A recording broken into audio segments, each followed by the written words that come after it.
Nous sommes en direct depuis la auberge de jeunesse Pèlerin d'en haut, Hi France, Hi Chamonix, et encore Hi à une des membres clés de cette, est-ce que je dis bien association ou cette, oui, voilà, association, Mathilde. Moi, je suis responsable animation à l'auberge. Je voulais dire qui est aussi derrière les animations aujourd'hui. Exactement. Explique-moi tout ce qui est en animation. Alors aujourd'hui, nous avons des ateliers autour de la musique et de la danse, autour de Éveil et Sens avec DJ Ridou qui est en train de se dérouler actuellement avec le groupe Radio Tribe qui organise aussi les ateliers. Et là, dans 5-10 minutes, commence un atelier de danse balkanique avec le groupe Castana qui joue aussi ce soir à l'auberge. Voilà. Ah, et Castana, tu m'as expliqué que c'est un groupe qui est en résidence ici. Exactement. Qu'est-ce que ça se passe? Comment ça se passe, les résidences ici? Alors, en fait, c'est une résidence un peu spéciale parce que c'est une résidence qui est financée par la DRAC, la Direction régionale des affaires culturelles de Rhône-Alpes, et le tourisme social, les associations de tourisme social, et qui propose à des groupes de venir en résidence dans des lieux comme les auberges de jeunesse. Okay. Donc pendant 2 semaines, Costana est là et s'organise pour travailler leur nouveau projet. C'est un groupe de combien? Ils sont 3, plus Zélif, dit Oriane, qui dansent. Et quand ils viennent faire leur résidence, ils sont aubergés dans la même pièce ou vous avez le luxe dans chacune une chambre? Comment ça se passe? Alors, vu qu'on a un peu de monde en ce moment, c'est plus on a une chambre pour les filles et une chambre pour les garçons, voilà. Mais ils sont hébergés et nourris, logés. Et ça leur permet, en fait, ils ont une salle aussi, ça leur permet de travailler leur nouveau projet. Ouais, j'ai écouté aussi les balances de la groupe qui va se présenter plutôt cet après-midi. C'était 16h, le didgeridoo. À 16h, c'était l'atelier du didgeridoo, mais c'est ce soir, on a 3 groupes ce soir pour faire la fête. Et il y en a un qui a la didgeridoo aussi. Voilà, c'est ça, c'est Radio Tribe. Il y a 3 didgeridoo. C'est incroyable. J'ai jamais vu un didgeridoo pareil, fait à la main, un peu en plastique. Moi, je suis Nouvelle-Zélandaise, tu vois, à côté de chez moi, il y en a l'Australie. Les didgeridoo, c'est très art, en bois, avec de la peinture comme il faut. Et là, mais c'est impressionnant. Et le bruit, c'est quelque chose. C'est un didgeridoo télescopique, ils appellent ça. Mais, ok. Si on arrive à les...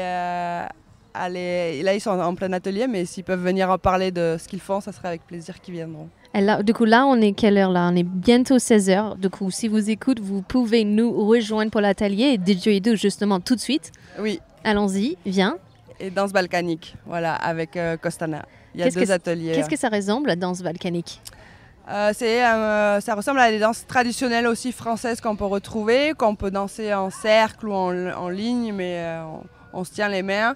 Et c'est pas mal de pas avant, arrière. Et on a fait le test vendredi dernier et on s'est bien marré. Voilà. Pas mal. Et c'est vraiment chouette à essayer. Et tout le monde peut venir et c'est accessible à tous, surtout. Ensuite, sur place, on a la gratiferia qui continue toute la longue. Les massages relaxants. Oui, en fait, on a Léo, c'est un jeune qui vient ici depuis 2-3 mois et qui propose généralement le dimanche soir des massages relaxants à prix libre, sur une demi-heure en général.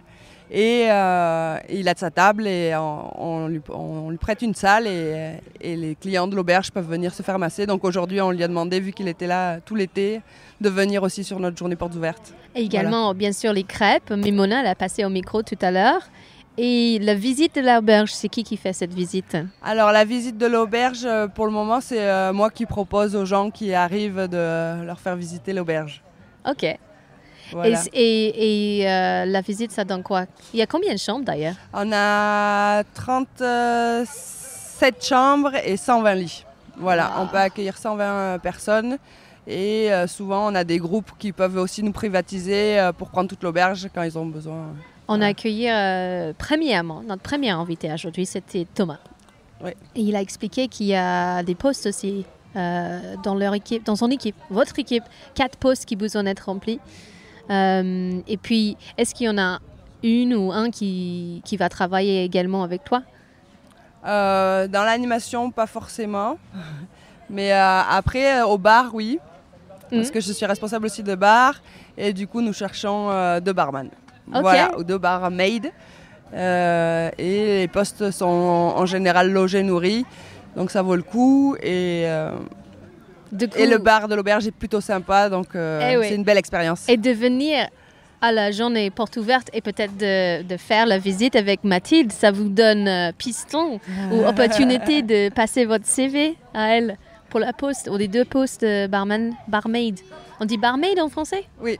Barmaiden. Barmaiden, oui. Bah, c'est cool et je souhaite que tu trouves des bonnes personnes parce que c'est vraiment un lieu super et puis le personnel ça fait tout. C'est toujours une ambiance très accueillante et chaleureuse ici qui mettent les artistes à l'aise. Aussi comment on dit le mot, les résidences, ça donne ça parce que peut-être dès qu'ils arrivent, ils sont un peu timides et puis à la fin, ça devrait être comme de la famille. C'est ça, les gens en général après se sentent à la maison et reviennent. Oui, c'est cool. Ils reviennent. Est-ce qu'il y a un groupe qui reviennent chaque année? Tu as des groupes préférés? Costana était déjà venu cet hiver et c'est comme ça qu'aussi on a un peu travaillé le dossier pour qu'il puisse être pris parce qu'il y a une sélection pour la résidence et avoir la subvention. Et oui, on a des musiciens qui viennent depuis 3 à 4 ans, qui reviennent à chaque fois avec des nouveaux groupes. Comme M-Dub par exemple? M-Dub, voilà, Martin Dub, oui, on Dubois, il devait être là aujourd'hui, mais il a eu un imprévu, mais sinon il était là, hein, évidemment. Ah ouais, c'est génial. Et ce soir, du coup, là, on vous donne la possibilité au micro de parler de vos concerts. C'est les fans des résidences ce soir à partir de 19h30. Exactement. Du coup, il y aura une restitution en premier parce qu'il y a de l'atelier du premier atelier là, qui va se passer avec la danse balkanique. Et ensuite, effectivement, on va faire les concerts où, du coup, Costana ouvre la danse avec Costana Fitzelif, où ils sont 3 musiciens et une danseuse qui vient faire une performance dansée sur scène. Voilà, qui vont jouer 1 heure, 1 heure et quart. Et ensuite, nous avons Raidu Tribe, justement, qui font de la tribal trance. Wow. La musique organique, tribal organique, c'est-à-dire qu'ils font de la techno avec des instruments de musique. Et c'est assez fabuleux, ils sont déjà venus, on les connaît bien, c'est des copains. Et on est aussi assez fans. Voilà. Et la surprise d'hier, en fait, c'est qu'Obo Noise terminera la soirée et clôturera la journée. Ça fait bien ça. Voilà. Délicieux. Comme les crêpes de Mimona. C'est parfait. Merci beaucoup Mathilde. Et je vous rappelle que les portes ouvertes, journée porte ouverte de High France, c'est-à-dire l'auberge de jeunesse, ça se passe ici au Pèlerin d'en haut. Est-ce que vous avez l'adresse directe ou quelle ligne bus il faut le prendre pour venir? Oui, alors nous on a l'arrêt de bus qui est juste en bas de l'auberge, c'est le numéro 2, direction Glacier des Bossons. Et il y a des bus toutes les demi-heures gratuits. Donc, pas d'excuses pour ne pas venir.